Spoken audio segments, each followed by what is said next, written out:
പ്രിയപ്പെട്ട സഹോദരി സഹോദരന്മാരെ, ഞങ്ങൾ നിങ്ങൾക്കായി ഒരു സദ്വാർത്തയുമായിട്ടാണ് വന്നിട്ടുള്ളത്.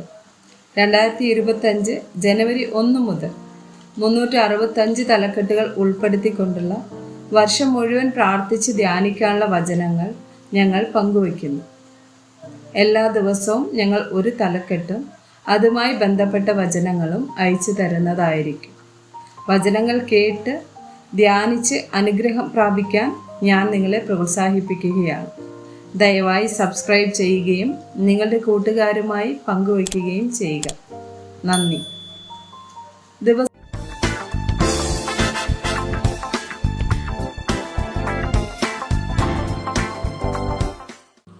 ദിവസം 68. സാന്ത്വനം അല്ലെങ്കിൽ ആശ്വാസം. ഉൽപ്പത്തി 21 വചനം 17. ദൈവം ബാലന്റെ നിലവിളി കേട്ടു. ദൈവത്തിന്റെ ദൂതൻ ആകാശത്ത് നിന്ന് ഹാഗാറിനെ വിളിച്ച് അവളോട്, ഹാഗാറെ, നിനക്ക് എന്ത്? നീ ഭയപ്പെടേണ്ട. ബാലൻ ഇരിക്കുന്നിടത്ത് നിന്ന് അവന്റെ നിലവിളി ദൈവം കേട്ടിരിക്കുന്നു. ഉൽപ്പത്തി 26, 23, 24 വചനങ്ങൾ. അവിടെ നിന്ന് അവൻ ബേർഷേബയ്ക്ക് പോയി. അന്ന് രാത്രി യഹോവ അവന് പ്രത്യക്ഷനായി. ഞാൻ നിന്റെ പിതാവായ അബ്രഹാമിന്റെ ദൈവമാകുന്നു. നീ ഭയപ്പെടേണ്ട, ഞാൻ നിന്നോട് കൂടെ ഉണ്ട്. എൻ്റെ ദാസനായ അബ്രഹാം നിമിത്തം ഞാൻ നിന്നെ അനുഗ്രഹിച്ച് നിന്റെ സന്തതിയെ വർദ്ധിപ്പിക്കും എന്ന് അരുളി ചെയ്തു. പുറപ്പാട് 3 വചനം 7. യഹോവ അരുളി ചെയ്തത്, മിസ്രയീമിലുള്ള എൻ്റെ ജനത്തിൻ്റെ കഷ്ടത ഞാൻ കണ്ടു. ഊഴിയ വിചാരകന്മാർ നിമിത്തമുള്ള അവരുടെ നിലവിളിയും കേട്ടു. ഞാൻ അവരുടെ സങ്കടങ്ങൾ അറിയുന്നു. യെശയ്യാവ് 25 വചനം 4. ഭയങ്കരന്മാരുടെ ചീറ്റൽ മതിലിൻ്റെ നേരെ കൊടുങ്കാറ്റ് പോലെ അടിക്കുമ്പോൾ നീ എളിയവന് ഒരു ദുർഗവും ദരിദ്രന് അവൻ്റെ കഷ്ടത്തിൽ ഒരു കോട്ടയും കൊടുങ്കാറ്റിൽ ഒരു ശരണവും ഉഷ്ണത്തിൽ ഒരു തണലും ആയിരിക്കുന്നു. യെശയ്യാവ് 41 വചനം 10. ഞാൻ നിന്നോട് കൂടെ ഉണ്ട്, ഭ്രമിച്ചു നോക്കേണ്ട.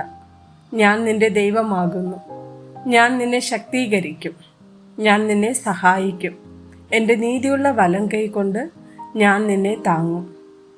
യെശയ്യാവ് 43 വചനം 2. നീ വെള്ളത്തിൽ കൂടി കടക്കുമ്പോൾ ഞാൻ നിന്നോട് കൂടെ ഇരിക്കും. നീ നദികളിൽ കൂടി കടക്കുമ്പോൾ അവ നിന്റെ മീതെ കവിയുകയില്ല. നീ തീയിൽ കൂടി നടന്നാൽ വെന്തു പോകയില്ല. അഗ്നിജ്വാല നിന്നെ ദഹിപ്പിക്കുകയുമില്ല. മത്തായി 11 വചനം 28. അധ്വാനിക്കുന്നവരും ഭാരം ചുമക്കുന്നവരുമായുള്ളവരെ എല്ലാവരും എൻ്റെ അടുക്കൽ വരുവിൻ, ഞാൻ നിങ്ങളെ ആശ്വസിപ്പിക്കുന്നു. യോഹന്നാൻ 14, 18, 27 വചനങ്ങൾ. ഞാൻ നിങ്ങളെ അനാഥരായി വിടുകയില്ല, ഞാൻ നിങ്ങളുടെ അടുക്കൽ വരും. സമാധാനം ഞാൻ നിങ്ങൾക്ക് തന്നേച്ചു പോകുന്നു. എൻ്റെ സമാധാനം ഞാൻ നിങ്ങൾക്ക് തരുന്നു. ലോകം തരുന്നത് പോലെയല്ല ഞാൻ നിങ്ങൾക്ക് തരുന്നത്. നിങ്ങളുടെ ഹൃദയം കലങ്ങരുത്, ഭ്രമിക്കുകയും അരുത്. യോഹന്നാൻ 16 വചനം 33. നിങ്ങൾക്ക് എന്നിൽ സമാധാനമുണ്ടാകേണ്ടതിന് ഇത് നിങ്ങളോട് സംസാരിച്ചിരിക്കുന്നു. ലോകത്തിൽ നിങ്ങൾക്ക് കഷ്ടമുണ്ട്, എങ്കിലും ധൈര്യപ്പെടുവിൻ, ഞാൻ ലോകത്തെ ജയിച്ചിരിക്കുന്നു എന്ന് പറഞ്ഞു. റോമർ 8 വചനം 28. എന്നാൽ ദൈവത്തെ സ്നേഹിക്കുന്നവർക്ക് നിർണയപ്രകാരം വിളിക്കപ്പെട്ടവർക്ക് തന്നെ സകലവും നന്മയ്ക്കായി കൂടി വ്യാപരിക്കുന്നു എന്ന് നാം അറിയുന്നു. ആമേൻ.